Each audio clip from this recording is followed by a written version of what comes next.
Hello and welcome to another one of our podcasts with the Boss Ravioli Queens. I'm Jasmine the Queen. Boss Lady Amy. Nicole Ravioli. And this one, we're going to get, I guess, a little sad and kind of like discuss what's going to happen with this. This episode's called Death of a Resident. So we'll kind of discuss maybe some of our sad stories and kind of what we do when that actually happens. So, who wants to start with a rundown? Well, I guess we could explain the difference between what happens when a resident passes who is on hospice and a resident who passes when they are not on hospice. Sure, give that to us first. So, hospice, we have touched base on this in previous episodes. Go listen. But basically hospice is like end-of-life care, comfort care.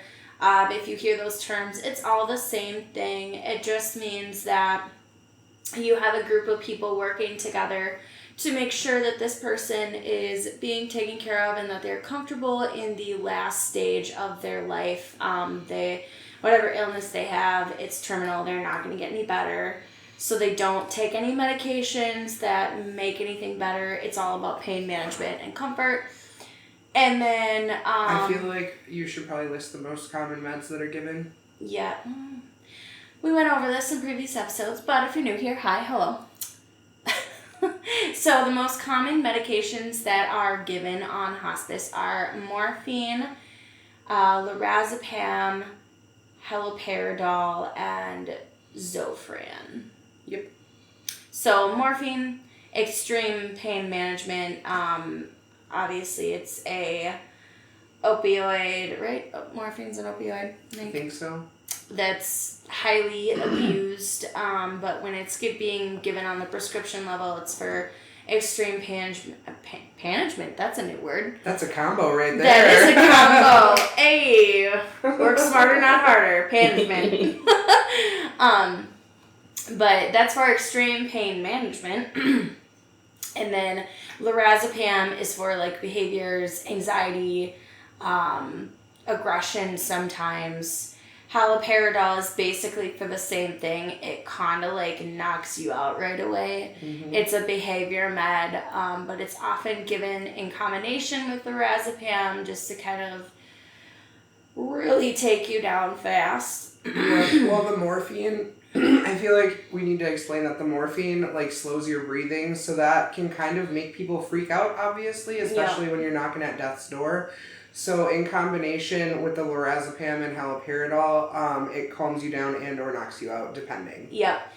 And then the Zofran is given for nausea because a lot of the times when you're at the last stage of your life, you are not eating. These are strong medications. If you are given them on an empty stomach, you will probably throw up. So they give you nausea medication as like a preventative measure. Mm-hmm. So that in a nutshell is hospice. In order to be diagnosed terminally ill, you have to have something, you have to have some kind of diagnosis that is, you will be passing away within 6 months. I think it's 3. 3? Something like that. And yep, that's pretty much hospice. And then obviously when you pass away and you are not on hospice, it's oftentimes going to be unexpected. There are circumstances in which, you know, a person really should be on hospice, but they pass away before they can get to that point. But, so when the person actually passes away, hospice, you know, they get assigned a nurse and actually a few nurses that come in and a CNA or 2. Yep, and just do all like do their checks, you know, check on wounds, check on their medications. Showers. Yep, showers. They are trained specifically to take care of somebody who is actively dying, and it is a little bit different. There are more things that you have to watch out for when you're doing their cares. There's certain, you know, weak spots and things that could lead to injuries or even a quicker death, unfortunately. And so they will come in, even if this person is in a facility, even if they're in assisted living or whatever, like hospice will still come in and do those cares. And obviously you still have to care for this person like they're, no different. But they're just an extra support that are there. And it's very nice to have that because oftentimes as caregivers, we're trained to an extent on end-of-life care, but it really depends on the facility you work at as to how far they train you on that. Mm-hmm. Usually if it's like some sort of like assisted living or like... nursing home environment. Yeah, more of a nursing home environment. They don't quite train you as much on it because... hospice is always there. Yeah, usually hospice is always there, or like they train you to be like, okay, like if this person goes or whatever, you just need to report it to this so-and-so and we'll get things moving from there. But if you're in more of like a hospital setting or something that's like you're working more directly with like nurses and care teams and stuff or whatever, a lot of times they'll train you like how to prepare the body and stuff or whatever for when the coroner gets there and everything. So thankful I've never had to do that. I've had to do it once for like surgery. Yeah, you told me. Yeah. Well, you can tell the listeners if you want. So I did this one time. It was kind of like sad, Wait, but... Pause. Before we get into that, let's just explain the difference quickly, because I was getting into that before. Like with how, they do everything for that person when they're living. I was about to say... Oh, okay. When someone's on hospice, they take care of all of that after the person dies. Mm-hmm. Mm-hmm. So what Jasmine is about to say is something that... that, like, if somebody's not on hospice or they weren't expected to die or whatever, then the facility has to take care of it. It's, like, a lot of documentation and all of that. But in a hospital setting, it's a little bit different because, I mean, in a hospital setting, you have lives in your hands all the time. Mm-hmm. So, anyways, there was a lady that we had. Her family brought her in, and they got her. They were gonna have a surgery. I believe it was like a knee surgery or something very basic that they do all the time. But she was a very old lady. She was I think in her 90s. And she was in the back room with us, waiting to be prepped for surgery. The doctor kind of looked her over, and he was like, I don't think I'm going to do this surgery because I feel if we put her under and stuff, she's just going to die. So he actually went out to basically cancel the surgery with the family, talk to the family about why he wasn't going to do the surgery. And as he was literally talking to the family, me and the nurse went to go check on this lady to see how she was doing, and she was dead. She died just waiting to see if they were going to do the surgery or not. In the back room with us. So then the doctor comes back, and we basically look at him and we're like, she died. Oh my God. So he had to go back out and basically console and talk to the family that she died, and we didn't even do anything to her yet. Okay, but what was the doctor's reaction when you said that she died? His reaction was obviously we were hurt because their whole family's here or whatever waiting to see, but at the same time it was oh my God, I can't believe this just happened. It's funny, but it's not funny. It's funny now to me. Right. At the moment, it was oh my God, this horrifying. did not just happen. So anyways, then I had to just help the nurse and stuff prepare the body, clean everything up, make sure everything was clean. And then we basically got a body bag, kind of zipped her up in it, and then we waited for the coroner to come. So I have a quick interjection. What Jasmine means when she says prepare the body, we have to wash the corpse.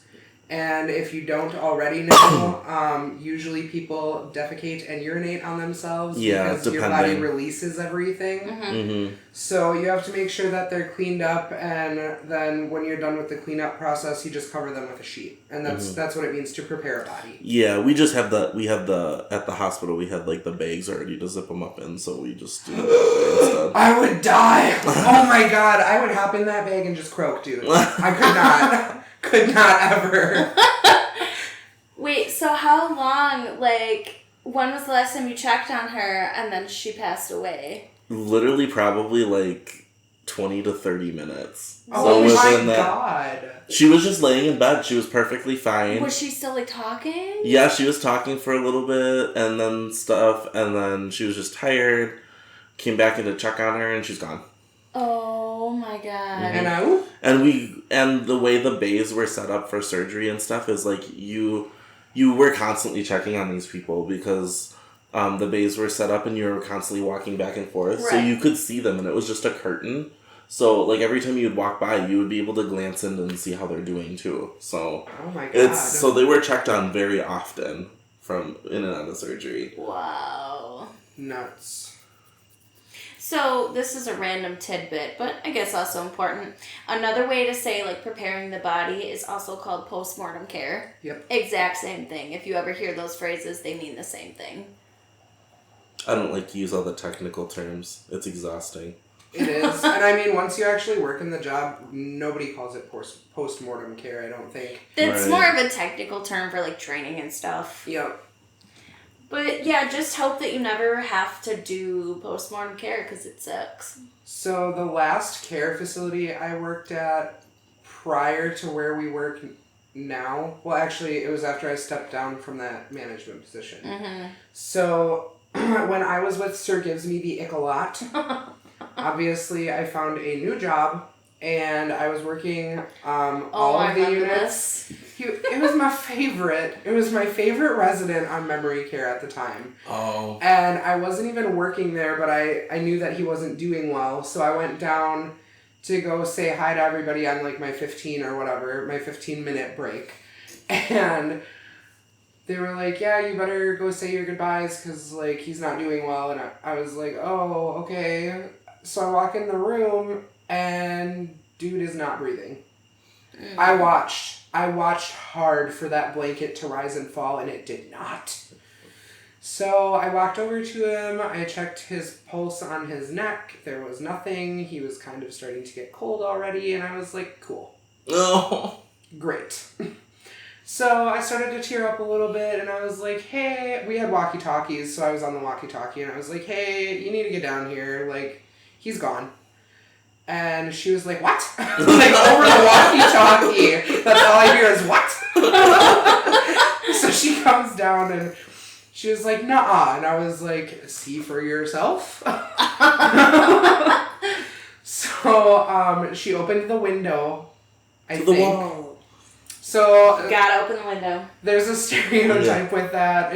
Or not stereotype, Just It's like a... Oh my god, I can't think of the word either. I know.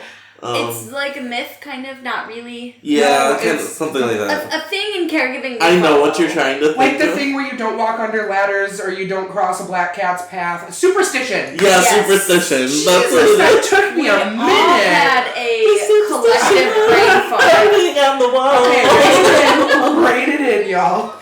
So there's a superstition that if you don't open the window, their like spirit gets trapped there. Yep. So we opened the window, and the one girl was like, but I don't want to. I want him to be here forever. I was like, no. Open that fucking window. Let him get back to his family. Right. So my time down there was very short. I was not working that unit, so I did not have to help prepare the body. Lucky me. And I went back upstairs and continued to do the rest of my job, hating my life because my favorite resident just died. You called me, and you were like... So-and-so died! I was like, what? I was like, didn't you just talk to him the other day? You were like, yeah. Literally the prior day, he was up and bopping around in his wheelchair, just fine, but that was like, we had talked about in that prior episode where they get their spunk back for like a day or two, and then it's done. I should have known, too. I should have known that his... Oh, I can't talk. I should have known that when he was up and at it the day prior, it was going to be done. It was like his, Like, I knew. That burst. Or I should have known, yeah. So, we talked about this in prior episodes as well. Like I said before, go listen if you haven't, if you're new here. But basically, the end of life burst is like a thing that people get right before they die. It's basically like the body's way of it's starting to shut down and it's using all the energy that it has left because like our bodies are programmed to not let anything go to waste unless it has to. It's basically like their last hurrah to like say goodbye to people, say goodbye to their family and stuff or whatever. Unfortunately, family that doesn't know that happens, they think, oh, she's doing so much better. And we're like, no, honey, no. Yeah.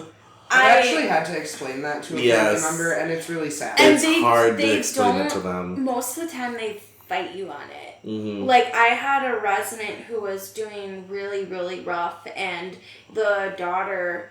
Like, she had a little burst or whatever, and the daughter, like, thought she was getting better, and then she ended up passing away, like, the next day. And so, like, she understood then. And then I know, but it's so sad because they're just like, I thought she was getting better, she was doing so good yesterday. You know, it's like... So another thing we forgot is that HIPAA is still a thing even after the resident dies. Mm-hmm. Mm-hmm. So, like, I was trying really, really hard not to say that specific resident's name when I was doing that story just now. And then I felt the need to explain that HIPAA is still a thing even after you're dead. Yep, exactly. HIPAA, like, never goes away. Any medical records that you have for a person, even if they are no longer alive, even if they don't live at your facility anymore, it doesn't matter. Like, that HIPAA... That's always intact, always. You cannot say that person's name ever. Or, you know, any other health information. So yeah, a little bit on HIPAA for you with death. Yeah, and that's a really good point, actually, because a lot of people don't really seem to know that. Or care. Yeah, that's true, or care. There's a lot of people that do know that don't care. Mm-hmm. That's true. So, I'm trying to think... Maybe we should go around and talk a little bit about, like, our thought process on, like, when our residents pass away. Well, I mean, for me, it's like a normal grieving process because really, if I've worked somewhere long enough, those residents are my family. Mm-hmm. Yeah. Ain't no ifs, ands, or buts. And they tell you when you get into this field to not let yourself get personal with them, to not get attached. And it's literally impossible. It's so impossible. You get attached, especially to a point. I suppose mine, since I know more background for, like, the death situation and, like, I guess you deal with it and you kind of, like, understand more about it. Like, yeah, I do get attached to a lot of these people, but at the same time, I feel like the grieving process for me is, like, a little bit faster. It's like I miss them and I feel bad for the family and everything, but, like, you know, life goes on.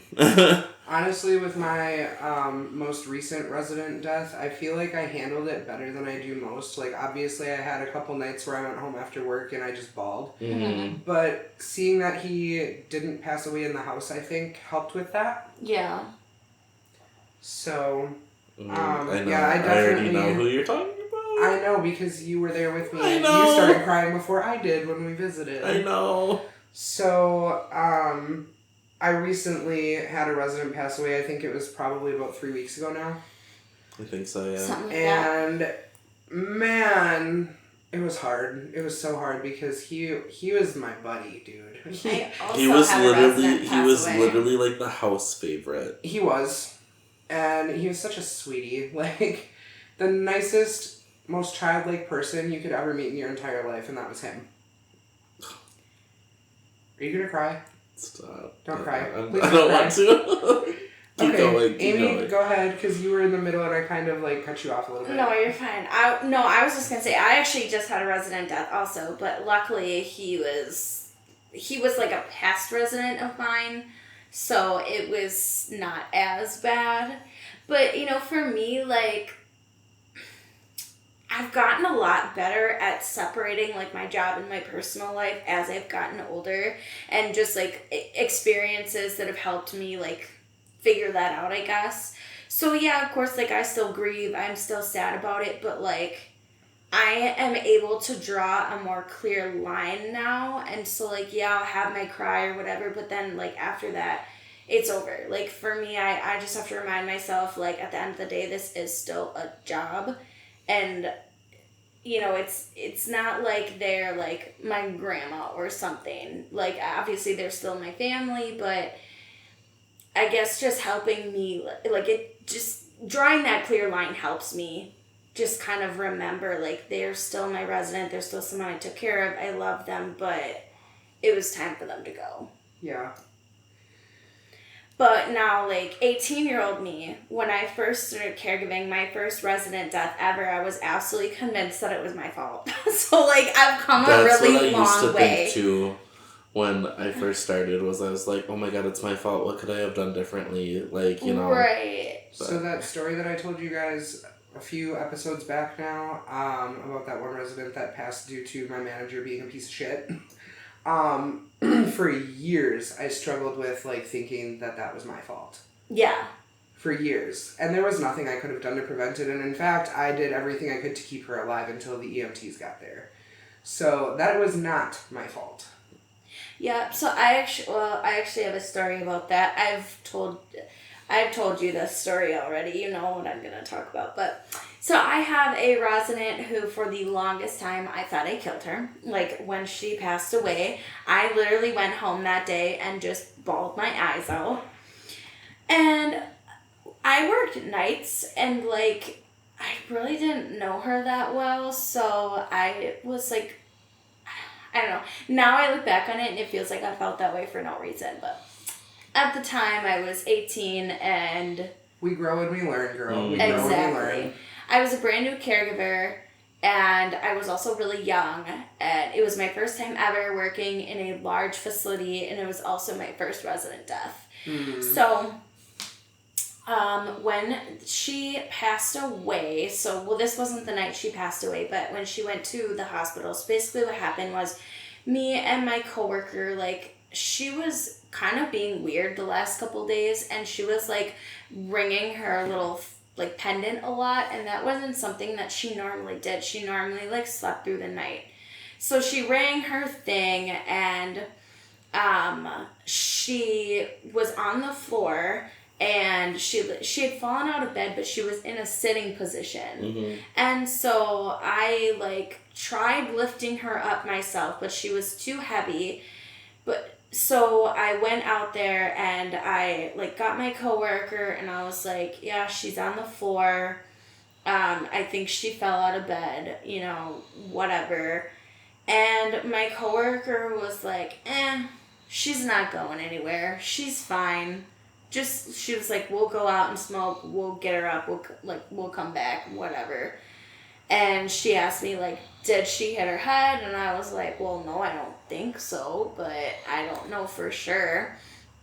So then she was like, oh, well, you know, whatever. So we went outside, and we came back in, and then we got her, like, back up and situated or whatever.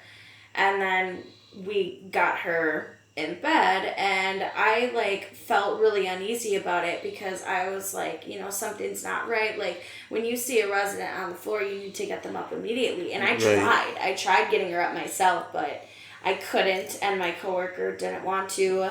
So I was like, whatever, I'm sure it's fine. So then later that night she fell again, and the second time she actually, like, rolled out of bed, and she ended up on the floor. And so we called her daughter, and her daughter wanted her to be seen. So she went into the hospital, and then she ended up getting admitted she had influenza A. Jesus. She went to the hospital, and then she got, what was it, influenza A? Yeah, I think it was. It was influenza A, and then when she came back, she ended up, like, contracting pneumonia while she was in the hospital. Ooh. So then she brought it back to the facility. She was only on hospice for, like, a few weeks, and then she ended up passing away. And, like, for so long, I held so much guilt, and I really, like, thought it was my fault because I didn't get her up off the floor that night. And for the longest time, I told myself, like, if you had just gotten her off the floor, like, if you had just, like, pushed through and found the strength to get her up by yourself, like, she would have been alive. And, Yeah, like, no, the that's truth not your is fault. that, like, I don't know what killed her. Like, even if that did contribute, like, it was her time to go. Like, obviously there was some underlying cause, and her sitting on the floor probably didn't help, but I don't think it was the reason that she died. Probably Right. not. Like, you know, I learned from it, and it was one of those things where, like, now if there's, like, a situation going on at work where it makes me uneasy, I'm like, no. And I'm so adamant, like, no matter what it is, like, we are doing this. Mm-hmm. Like, I think back to that, and I'm like, not, like, you know, not thinking that, oh, the worst is gonna happen, but thinking about, like, you don't know what's gonna happen. So it's best to always just be proactive. And for a really long time, like, I blamed myself, absolutely, for her death, like, 100%. And I will never forget, like, when I went and I checked on her, and she had passed away, and I, like, checked her pulse and everything. She didn't have one, and she had been gone for, like, a while. So she had already, like, her eyes were, like, glazed over. Her mouth was open, which is a picture I will never get out of my head. Yeah, I know. Oh yeah, Yup, one of those. And I had to pull the sheet over her. And yup. And then AMs didn't believe me. So when when AMs came in for their shift, I told them so-and-so passed away, and then they didn't believe me, and they went and checked her pulse, and I was like, guys, I checked her pulse at 5:30. She didn't have one. What makes you think she's gonna have a pulse at 7? Like, yeah. Probably just because you were, like, new and 18, they thought that, like, you checked wrong or something. Right. Like, Right. And honestly, I don't understand how someone can check a pulse wrong. No, you I mean, either feel it or you don't. It's there or it's not there. Exactly.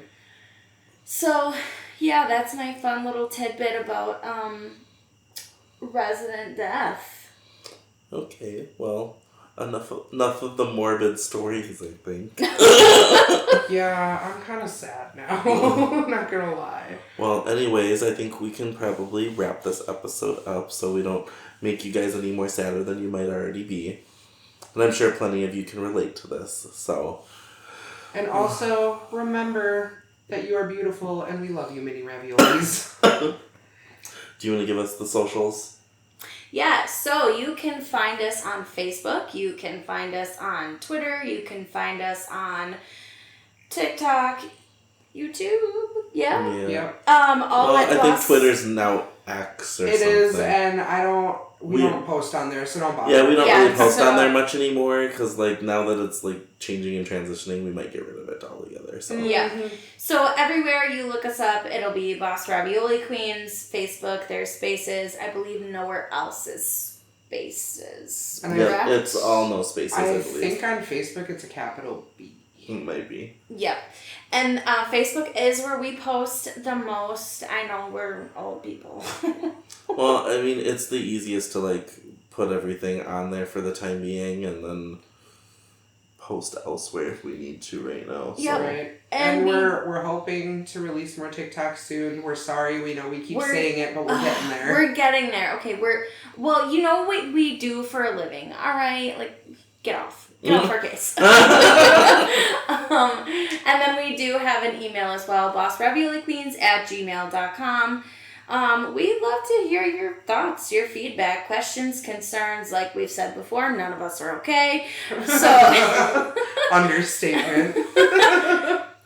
we love collabs. We love just to chat, friendly conversation. If you wanna do some sort of collab or anything. We also need people to design merch, so get on Yes. Yes. Or sponsorships. Yeah, sponsorships too. Taco Bell. Monster. Well, until next time, bye. Bye.